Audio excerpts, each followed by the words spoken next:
Okay, good morning. Today's daf is Chullin, daf Samachet. We are at the top of Samachet Amud Aleph, beginning the fourth chapter of Masechet Chullin. And this chapter deals with the fascinating case of a pregnant cow or pregnant kosher animal. And the halacha is, as we will see, I believe tomorrow. I think Rashi may note it during the course of today. The Gemara will learn that if you slaughter an animal that is pregnant, its fetus is kosher. Um, and that is true even if the fetus were to actually come out alive from the experience. And so, because it is effectively from the perspective of being slaughtered, it's part of the mother, and the slaughter makes it kosher. So, Aver min achai would no longer apply to it. You would be able to eat the animal just by killing it. But is there like there's a long-standing machlokas? I've seen in other places in Shas that the Uber lav yerach Yeah, imo yeah. lav Whether yerach Uber, imo. Yerek, that we will discuss, be certainly be discussing that exact issue. And the question is it because and how it plays out here? I believe again, I haven't seen it yet in this context, but I believe it's the following that it is either because the animal, the yerech, because the uber is considered part of the mother, so as a result, as part of the mother, it's now a kosher animal. Or alternatively, it's not because it's part of the mother, but because it is an alive animal that has effectively experienced shchita. And so as a result, even though it was not on itself, because it was inside its mother, it was considered as if it has gone through shchita as well. And so even if it's not considered connected, so I don't, so I, my understanding is that this is not a definitive proof in connection with the question of uber yerech imo or not. Because you're absolutely right that that is a machlokas that we see throughout Shas. So, with that background, let's keep a finger on Rashi and a finger on the Gemara, and let's go through the Mishnah. So, behema hamikasha leilid. You have an animal that is in the difficulty moments of birth, of giving birth. V'hotze ha'ubar es yado v'hachziro, and the fetus sticks forth one of its legs, one of its four legs, and it comes back inside. So and it returns. So behema. Let's take a look at Rashi. Top two Rashi's top line on Samachet Amud Aleph. Behema hamikasha leiled b'shas shchita. This is talking about at the moment of shchita. Vehechziro, and the animal's leg came back in. Kodem shchita. Key point that the leg came back before the slaughtering happened. Mutter ba'achila. So it is permitted to eat it. Back into the Gemara, second line. So so Rashi points out back into Rashi, what does it mean, mutter ba'achila? Gemara mafarish man mutter. It's not completely clear what is being referred to here when we say that it's permitted to eat it. Is it referring to the entire fetus? Is it referring to the hand that was sticking out, or something else? So that we will see over the course of today. So Hotzi es Rosho, if the head comes out, Afal Pisha zero, even though the head came back inside the animal, Harezeh Kiyalud. It's as if it was born. And Rashi tells us Harezeh Kiyalud. V'su lo mahanya le shchitas imo. And so the shchita of the mother will no longer help with respect to the fetus. V'tzarach shchita la'atzmo, and it will require its own shchita. Im nimtza chai, if it comes out alive. The im nimtza mace, but if it comes out dead, harehu kenevela. It is actually like a nevela and has all the rules that are associated with a nevela. And so that is the two possibilities. So when it's just a hand, so that's not considered birth, and therefore the animal inside, at least what's left inside, is going to be kosher. Maybe the whole thing will be kosher. And when it's the head that comes out, now the entire animal, the entire fetus is not considered have it's considered to have been born, and any shechita does not help. So continuing on in our Mishnah, back into the Mishnah, fourth line of the Gemara on Samachet Amud Aleph. Chosech But mi'uber. what is it saying, though? If the animal comes out, I understand. If the arm comes out, whatever. But the baby is born alive. Let's say it comes out, the mother's killed the baby. So you don't need shchid. You could shoot it with a gun. You could chop it any way you want. Is that it? Are you talking about the head case or No, any the case. Let's leg say the case? baby's still inside, not the head case. No, so no, not as long as it's not the head case. The answer is that absolutely, you're absolutely right. The animal you can even eat it when it's alive. You could just bite right into it if you wanted to, because it's considered as if it's already slaughtered, and so that's exactly right. So chosek me'uber shemeyeha. If you were to cut a piece of the fetus when it was inside the mother, as Rashi tells us, chubar.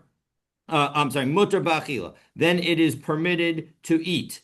So back into Rashi, last of the wide lines. Chosech me'uber shebemeyeha v'heiniach hachaticha b'tocha. And clear and an important category, important clarification that Rashi offers: the piece that you cut off from the fetus, you left inside the mother. So mutar ba'achila, and Rashi tells us mutar b'shchitasa. When the mother is now slaughtered, the piece itself is going to be kosher. That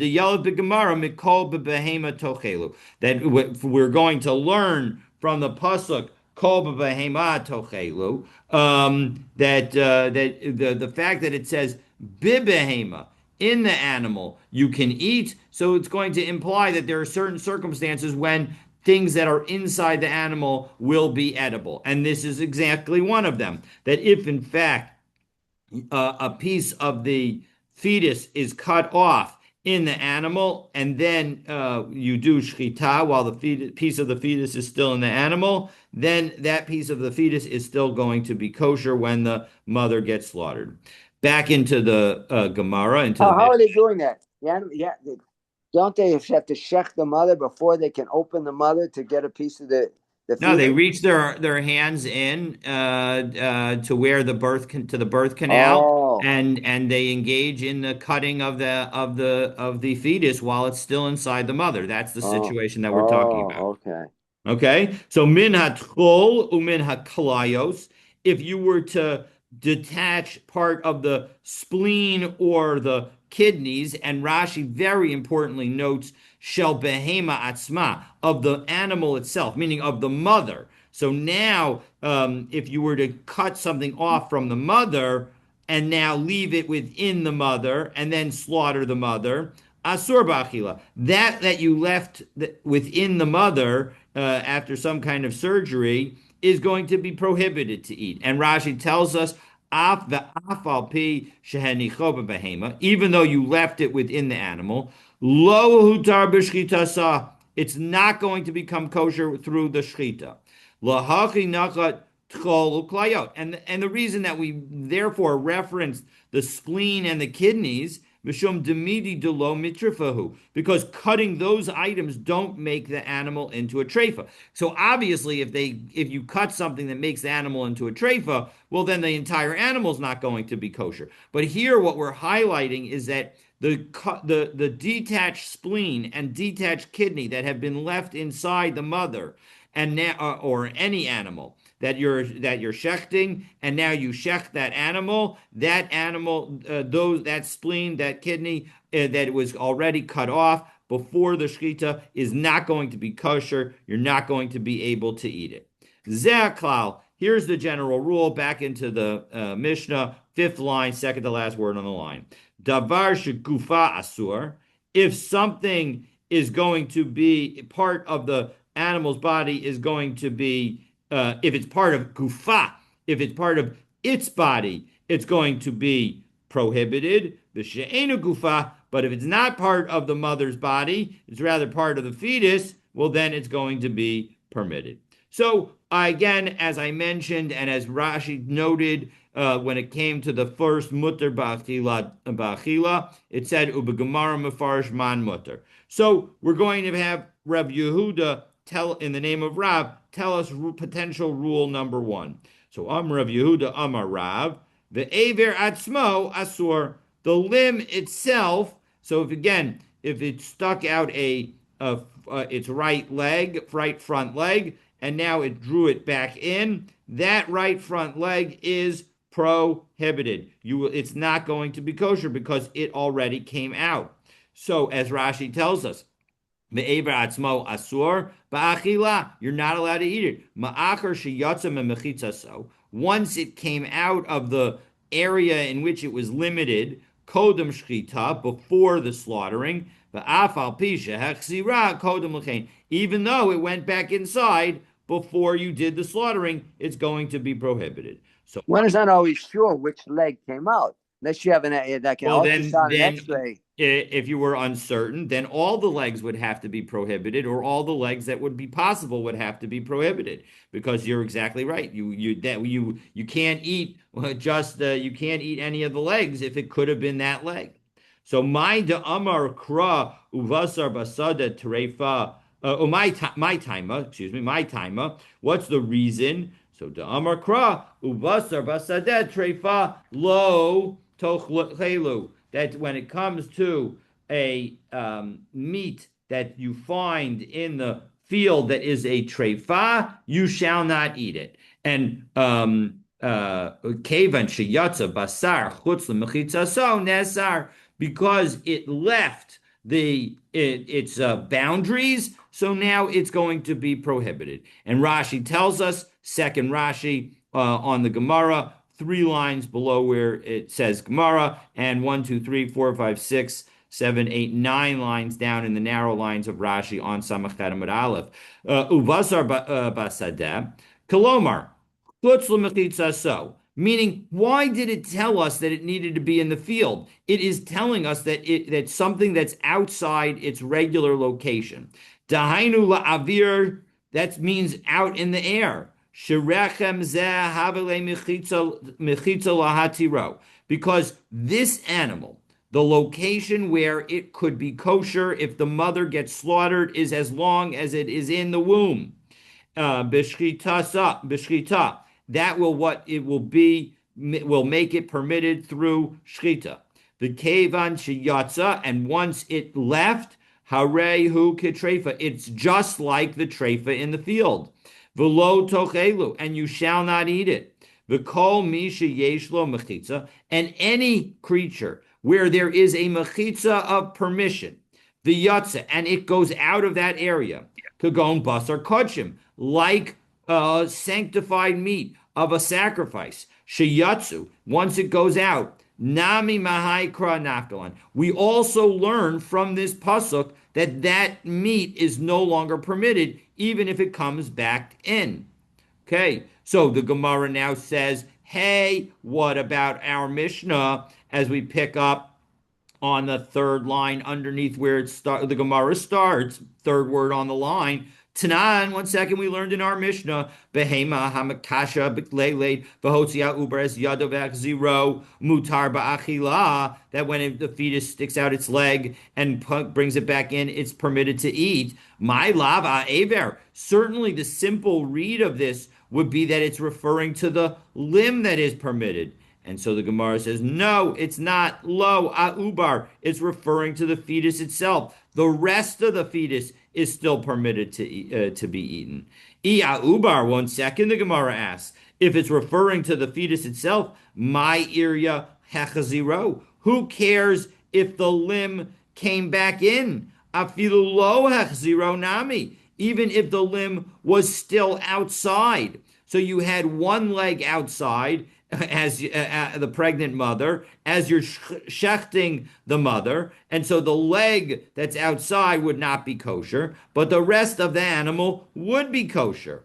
So huadin afagav delo hechziro, right?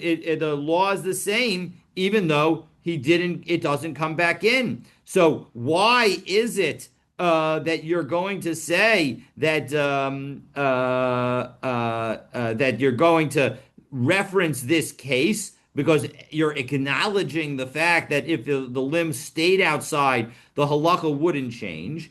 V'aidi de kabai misna seifa. No, but the point is that the Mishnah at the end is going to talk about a case where the head came back in. Hotzias rosho aval pishach zero hare zeki yalud. That when it comes to the head, if it goes out, even if it comes back in, it's as if the animal's been born and the shechita doesn't help for it. So because we're talking about the latter case where it returns back inside the mother, so Tana Nami Reisha Hechziro. So the first case also will talk about where the whatever came out comes back inside. V'seiva mai kamashmalan. But 1 second, the only reason that you would need to have the end of our Mishnah tell you about when the head came back in is if the fact that the head came back in was a new law. But we already know that fact that if the head comes back in, it doesn't make a difference. De kaven de yatsa rosho havya laleda. We already know that once the fetus's head has come out, it's considered as if it's born. Tanina, we learned it already in a brisa, where, or actually, it's a Mishnah in Bechoros. Ezehu bachor lenachala ve'eno bachor lekohanim. So now this is talking about human babies, but what's the situation where one can have a firstborn when it comes to inheritance, but it will not be a firstborn where it requires redemption from the Kohanim.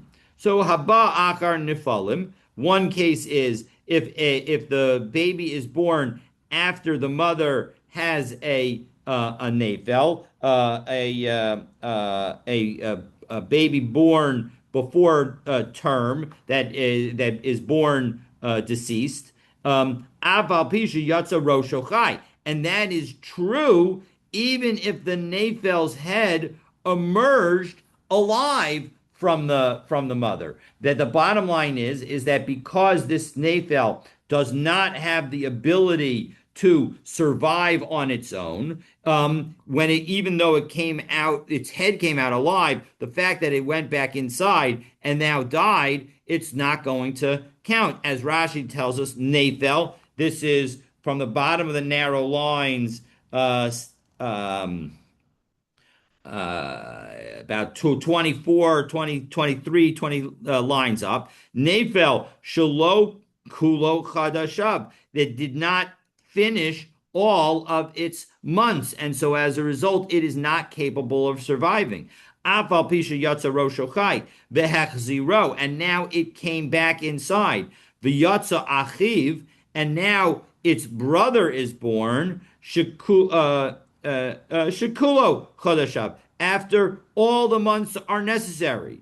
Ein leidas harishon mafka'ato miliyot bechor lenachala. This second baby still gets the counted as if it was the first with respect to inheritance, and so it will get this. If it's a boy, it will get the double portion.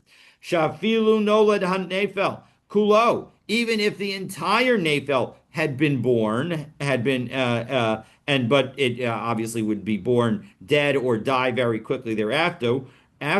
Einu mafkia es haba acharav. It does not remove the later born child from the category of being firstborn for inheritance. She'ein libo dova alav, because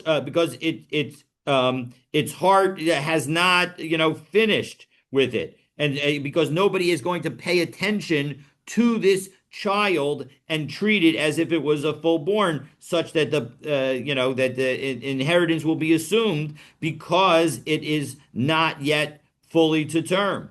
The kol shekain im yatsa rosho mace, and certainly if the head had come out and the baby was already dead, that would be true. V'hai de nakat rosho. So why does it mention the head here? Mishum bechor lekohen nakat lay. It's because when it comes to what requires redemption from the Kohen, that's what's relevant. Ubiyitzias Rosho, and with the head leaving the mother, Havi Yilod. That's considered enough of a birth. Upoter es echav, and it exempts his brother mibechor lakohen from the being a bachor that needs redemption from a kohen. The next case in our Gemara. So back into the Gemara, it's the third to last word on the line that ends with the letter tet. So O ben tet sheyatza rosho mace. Or if you have a 9-month baby that has come to full term, but it comes out deceased. So in that case, also Rashi tells us, next Rashi, O haba achar ben tisha, afilu yatsa rosho shel rishon mace, even if the first, as long as the first one came out, as this first baby came out dead, havil ledas harishon leda, it's still considered a birth. Ve'ena ba acharav bechor la kohen. The child that comes afterwards is not considered firstborn for redemption by the Kohanim. Aval haba achar ben tisha sheyatza rosho chai. But if this baby had been born alive after 9 months, bechor lanachal nami lo havi. The next child, not only would they not, and then let's say it died a week later, then not only would the next child not require redemption as a firstborn from the Kohanim, but it would not even be a firstborn with respect to inheritance. Alma Rosh Havuleda. But what do we see from all of this? What we see from all of this is that a birth of a head is considered birth. So Taima, what's the reason that it's not going to result in the second child not getting why that it results in the second child still getting a firstborn inheritance? Taima derosho mace. Back into the Gemara. It's because this is the line below the line that ended with the letter tet, that it's because the child came out, the infant, the baby came out deceased. If rosho chai, if the head had come out alive, haba achrav bechor lanachal nami lo havi. Well, then the child that would have been born after that, even if that first child did die very shortly after birth, that is still enough to eliminate the nature of inheritance. And if you say, well, look, that Mishnah is talking about the birth of humans, the Kamash Malan Behema, and our Mishnah is teaching that the same principle applies to animals. The Adam and Behema lo yalef, because you can't learn either humans from animals, the aim prosdor lebehema, because a birth canal is something, an extended birth canal is something that only humans have and not animals. Ubehema lo yalfa, and you can't learn an animal from humans. Dechashiv partsuf panim didei, because humans, every human face is unique, and so as a result, that's not the case for animals. So, so you might say, hey, we could say that the reason that you can't learn from that Mishnah over there in Bechorot is because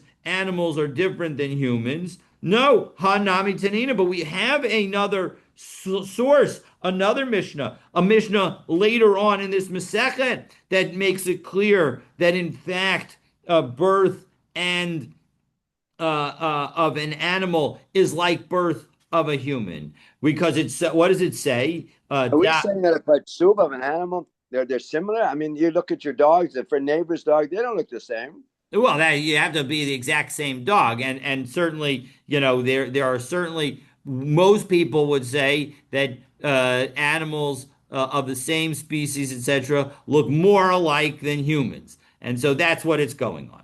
So, but what does that Mishnah say on Daf Ayin Zayin Omid Aleph, Shilya Sheyatsa Miktsasa. If you have the amniotic sac and it comes out partially, Asura Ba'achila, and before the animal is slaughtered, before the mother is slaughtered. Well, once it came out, then it's not going to be. You cannot eat it. Kisiman valad beisha, because it's just that is an indication of a birth in a woman. So kaksiman valad bivehema. So too, it's a sign of that the existence of a fetus in an animal. And so the bottom line is we see this Mishnah makes explicit that we do connect the baby of a human woman to a baby of an animal. And so as a result, our question returns. Why did we bother to say anything about the arm leaving and going back in and the head leaving and going back in? We would know all of that. None of this is new. If you're telling me that when it says that the animal's arm came back in, the arm is still going to be prohibited, and the rest of the animal is what's permitted. And so I amrat bishlama hachziro dereisha dafka. If you tell me that when it says that it came back, it is being specific to tell us that when it came back the arm came back in, now the foreleg is going to be permitted. Well, then everything works, because that Tana Seifa Duresha. The reason that we learned about the head coming back in is because the beginning of our Mishnah is talking about an arm coming back in, and you need to tell me about the arm coming back in, because the arm itself, when it comes back in, is going to be kosher. But if you say the way Rav Yehuda said in the name of Rav, I amrat lo dereisha dafka v'lo deseifa dafka. But if you're telling me that actually it doesn't make a difference whether the arm comes back in or doesn't come back in, because the arm is going to be prohibited, and it doesn't make a difference whether the head comes back in or the head doesn't come back in, because the entire baby, the entire fetus is going to be prohibited.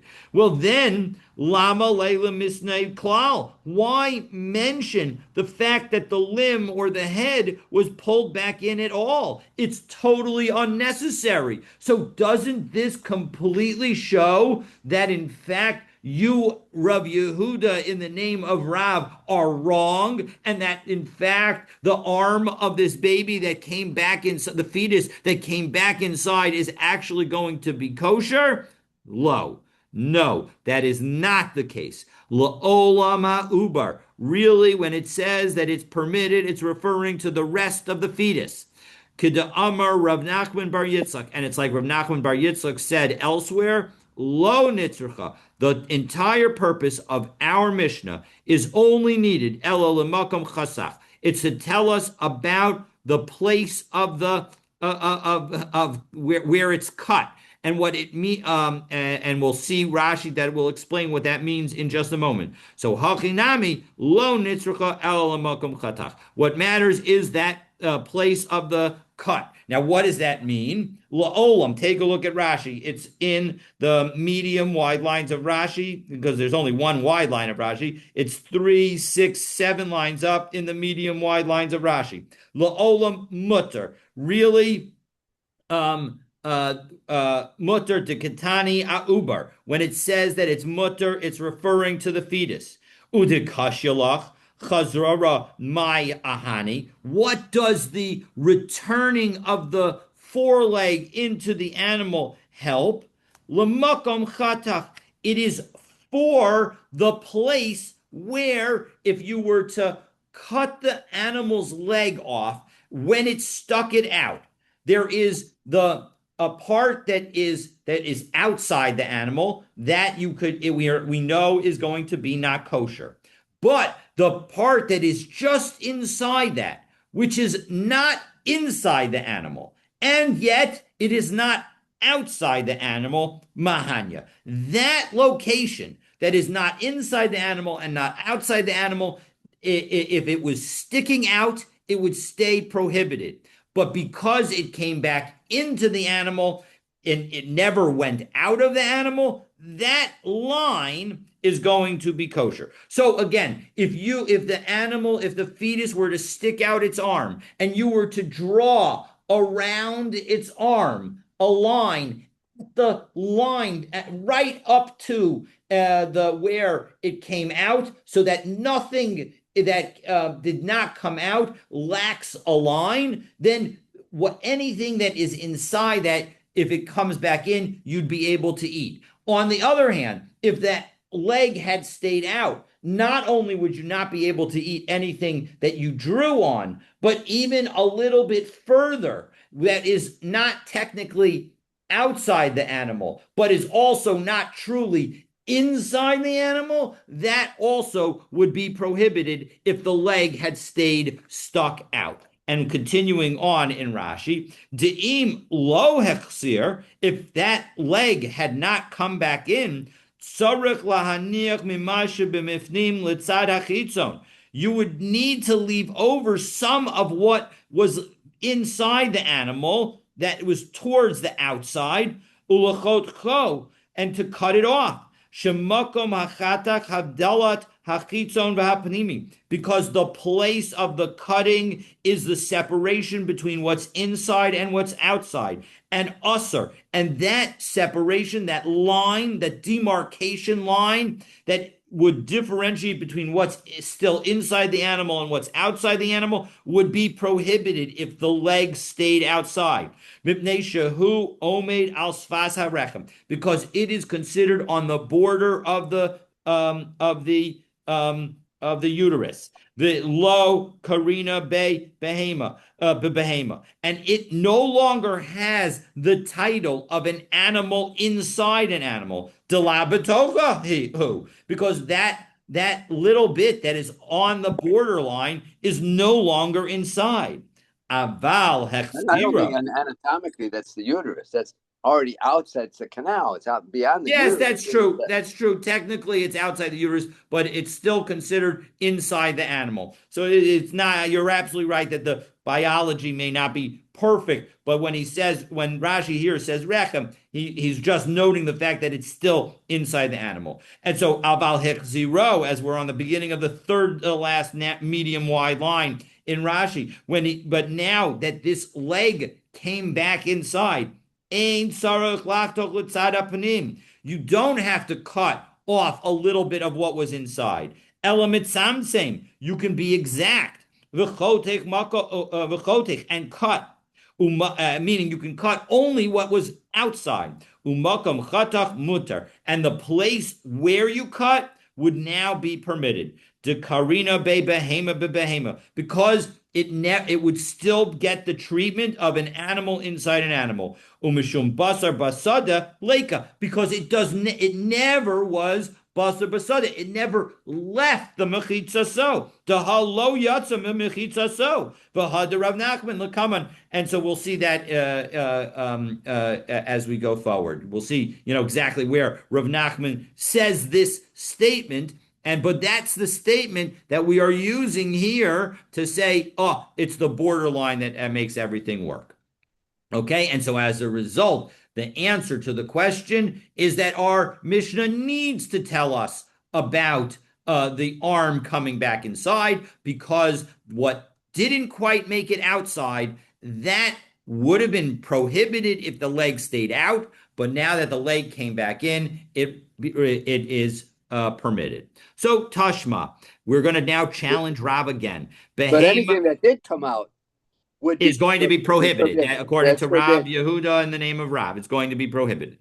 If you have an animal that's having trouble with birth, Hotzi ubar es yado. It's the fetus stuck out its leg, and then it brought it back in. And now the mother gets slaughtered. Mutter b'achila. It's permitted to eat. And this is the key line, because we're going to say, doesn't this apply to the entire fetus? So, and of course the answer is obvious, but we'll get there in a moment. Now reading the rest of this brisa, shachad es imo ba'achar kach hechzira. But if you slaughter the mother and then it comes back in, asur ba'achila. Well, then that leg is going to be prohibited to eat. Hotzi as yado v'chatacho. If it stuck out its leg and you cut that leg off, v'akar kach shachat es imo, and then you slaughter the mother. Shibachutz tamei v'aser. Anything that you cut off already, the amputated limb, that is going to be tamei and prohibited to eat. V'shebifnim tahor umutar. What is inside the animal is going to remain tahor and permitted to eat. Shachad es imo v'akar chachatacho. If you slaughtered the mother while the foreleg is out, and then you cut off that foreleg. So now, as we turn to Samachet Amabet, Habasar Maga Nevela. That foreleg, which is not kosher, was touching the rest of the rest of that fetus and the mother itself, and so as a result, it is going to be all of the mother and the fetus is going to be as if it touched a nevela. Habasar, take a look at Rashi, top Rashi on Samachet Bet. Kol ha'ubar v'habehema nagu be'ever tamein. That what you ended up with is the fetus and the mother itself touching that tame limb, and so as a result, you are going to be stuck with tame meat as a result. Divrei Rebbe Meir. That's what Rebbe Meir says. The Chachamim Omrim. The Chachamim say no. Maga treifa shchuta. It's not going to be considered tame of a nevela. It's going to be tame of a treifa, which is a lower level of tuma. And it's specifically a treifa that has been shechted. And so that's the context of that connection, because we treat that something that goes out as if it's a treifa, and so it's not a nevela. But in any event, that's the debate. But katani mia resha. But what did we say at the beginning of this brisa? Because the end of the brisa is not relevant for our discussion right now. The discussion is that we said hotzi ubar es yadav echzira ba'akakach shachat es imo muter ba'achila my lav ha'ever. Doesn't it seem to be clear that it's referring to the limb? Lo, again, as we said before, ubar is referring to the fetus itself. But 1 second. Ubar ema seifa. What about the next clause? Shachat es imo va'agarkach hechziro asur ba'achila. If it stuck out its leg and drew it back in, it is prohibited to eat. Now, ubar. If you were referring to the fetus, amai asur. Why is it prohibited? Our Mishnah said that that it's clear that if the limb came back in, the entire fetus would be permitted. So how can you say that when the leg is out, it's referring to the fetus, and when the leg is back in, it's referring to the leg? That doesn't make sense. You're changing the topic. So Keda Amar Rav Nachman Bar Yitzchak. This is what Rav Nachman Bar Yitzchak said. Lo netzrucha el makom chatach. No, the point is take a look at the place that didn't quite make it out.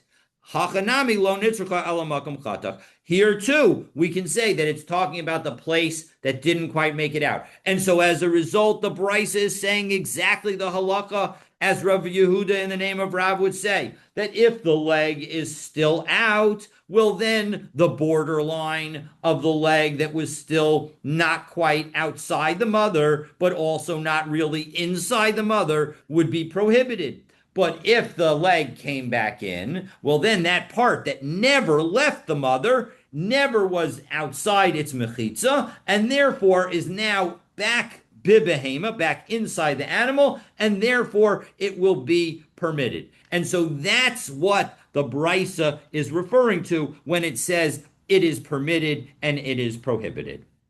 So, Aini, 1 second, is that true? When Avimi came from Bechozai, asa va'aiti masnisa bidei. He brought the following brisa with him. Parsa hechzir echol. If you have a hoof that came out and it came back, you can eat it. Prasot hechzir achol. If it had hooves and it came out, you can eat it. So Rashi tells us what this is talking about. Akra kai. This is referring to the following pasuk. Diksiv. I'm sorry. Rashi is third line down in the narrow lines of Rashi on Samachet Amabet. Parsa hechzir echol, prasod hechzir echol. So again, this is dealing with a limb that was drawn back in to the pregnant mother, and the mother is then slaughtered. So akrakai diksiv, it refers to the following pasuk: Kol behema mafreses parsa v'shosaz shesa shtei prasot. That every animal that has split hooves, where the split is into two hooves, malat gera, and chews its cud. That is the animal that you can eat. So umehai kra, and from that pasuk nafkalan lekaman, we are going to see on daf samach terum and aleph. So God willing, tomorrow de ubar nitar b'shchita za'im, that the fetus becomes permitted with the slaughtering of the mother. Udarish, and we learn from this behema de Vidarish behema dereja abehema deseifa, and the way we learn it is from the fact that the pasuk refers to behema twice, umashma, which implies behema shebi behema, an animal that is within the animal, tochelu, that's you're allowed to eat. Uparsa uprasot dixivibe. And what about the fact that it refers to the hooves? So hoof and hooves. So lahachi asu. This is what it's going to come to teach us. Lomar lecha. It's to tell you pamim she'ata ochel kol averav, that sometimes you can eat all of the limbs. Upamim she'ein ata ochel ela miktasan. And sometimes you can eat only part of them. Parsa hechzir hotzi shtei yadav vehechzir ha'achat echol ota hechzir shteihem echol shteihen. That if you can, if they pull out one and put back one, then you can eat that, and put back both, you can eat that. So again, the Rashi is telling us sort of how we're going to understand this from a Havamina perspective. So back into the Gemara. So my lav, we are now it's 1, 2, 3, 4, 5, 6, 7, 8, 9, 10, 11, 12 lines down in the Gemara, third word from the end of the line. My lav, hechzir parsa echol parsa, that when it says that you can that the fetus goes back, the hoof goes back inside, you can eat the hoof. Lo, and so therefore it's again a challenge to Rav Yehuda in the name of Rav, who said that no, whatever goes out cannot be eaten. Lo, hechzir parsa echol ubar. If the hoof comes back, you can eat the fetus, but you cannot eat the hoof that's stuck, the leg that's stuck out. E ubar, but one second, if it's referring to the fetus, my area hexer, afil lo hexer nami. Who cares about whether the leg came back in? Even if it didn't come back in, it would be permitted. So Amar Rav Nachman bar Yitzchak. So here is where Rav Nachman bar Yitzchak made his statement. Lo nitzrucha el makom chatach. It's referring to the place of where it was cut. And so this is the original statement where he made it, and we've now applied it in 3 different places. But one second, we're citing effectively 2 different verses. We're citing the reference to hoof, the reference to parsa, and to prasot. Why do we need to refer to both of them? My lav chad la'ever v'chad l'makom chatach. Isn't it reasonable to say that one is referring to the limb that came out and telling us that it's kosher, and one to the replace of the severance, meaning the part that didn't quite come out? And so as a result, by telling us twice, it's telling us that in fact the entire limb is kosher. No, that is not what the repetition does. Chad l'makom chasach. One comes to tell you about the place of the cut. meaning that the place that doesn't quite come out of the mother. V'chad lekalut b'me'ei para. And one is to where it's attached hooves inside the womb of a cow. V'aliva de Rabbi Shimon, and it connects to a teaching of Rabbi Shimon, and it's consistent with the teaching of Rabbi Shimon. Da'amar Rabbi Shimon, kalut ben para asur. If you have a cow has split hooves, but it lays a baby. It has a baby who has a deformity that has the hooves of the animal be not split. And so, as a result, despite the fact that this baby was born to a cow, we are going to say that this baby is not kosher because it does not, in fact, have split hooves. But that is only true where the hoof came out to the world. If this deformed fetus was still a fetus and was never born, and now the mother was shechted, well, then in that instance, the fetus inside is considered slaughtered and would be permitted. Okay, so all of that up to this point is Rav Yehuda in the name of Rav telling us that the limb that stuck out is prohibited. But that is not the only opinion. And now we get Ula's opinion. And in fact, you could take a look. There's a Rashi. It's a Ula Palig Ada Rav Yehuda. Rashi tells us that don't forget what Rav Yehuda said in the name of Rav. This is going all the way back to the first words of the Gemara. And we say, Ula Amar Rabbi Yochanan, Ve'ever Atzmo Mutar. That according to Rabbi Yochanan, the limb itself is permitted. And therefore, when the limb goes back inside, that's why it's going to be permitted. And so if the limb did not go back inside, it would be prohibited. But since the limb came back inside, it's permitted. So Amrle Rav Yehuda Ula. Rav Yehuda says to Ula, Rav Ushmuel to Amri Tarbayu. I cited Rav, but not only did Rav say that it was prohibited, but even Shmuel, who often disagrees with Rav, said that Aver Atzmo Asur, that the limb itself is prohibited even if it comes back inside.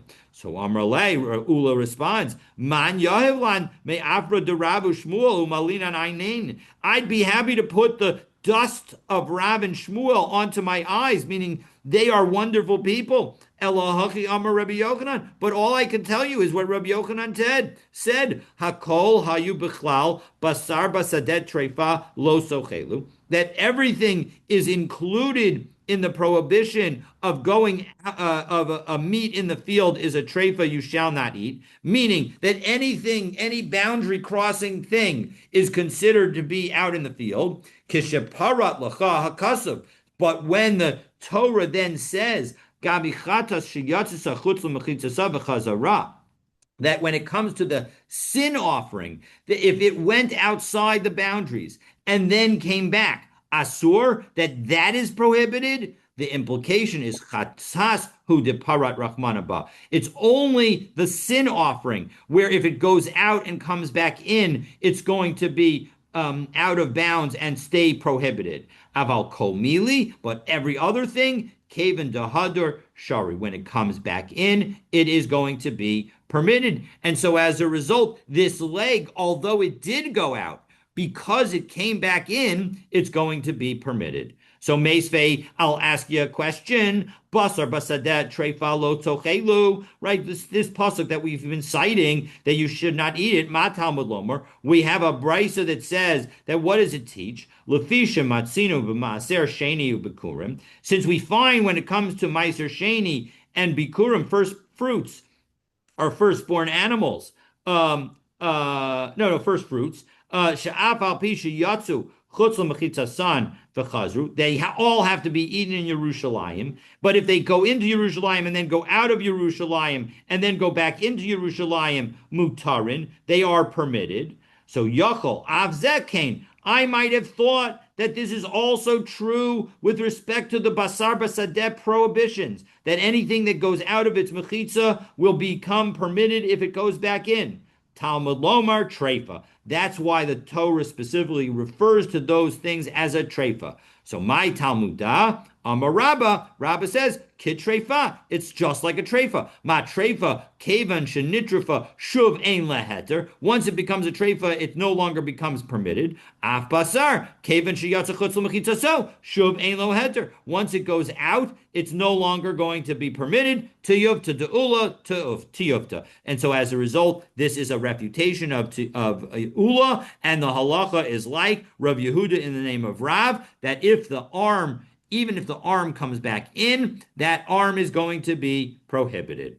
Amar Mar. So now we analyze the brisa that we just quoted. Lafisha matzina b'maiser sheni ubikurim. Since we find when it comes to maiser sheni and bikurim that when it comes back in, it's still going to be permitted. Heichan matzinu. Where do we see that that's the case? Diksiv. It's from the following. The lo suchal le'echol b'sharecha masar degancha. That you cannot eat in your cities, in your gates, the meiser of your grain, and referring to meiser sheni. Bisharecha hu delo techol. It's in your gates that you cannot eat them.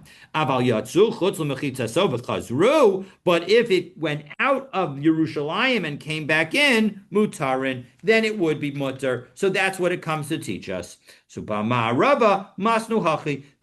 In the West, in Eretz Yisrael, they taught it very similarly. They taught Rav's statement very similarly. Rav Amar, instead of saying that in fact the limb is prohibited, Rav said the following: Rav Amar yesh leida la'evarim, that it's considered a birth for a limb. Rabbi Yochanan Amar ein leida la'evarim, and Rabbi Yochanan said no, there's no birth for limbs. So my beinayu, what's the difference between these two viewpoints?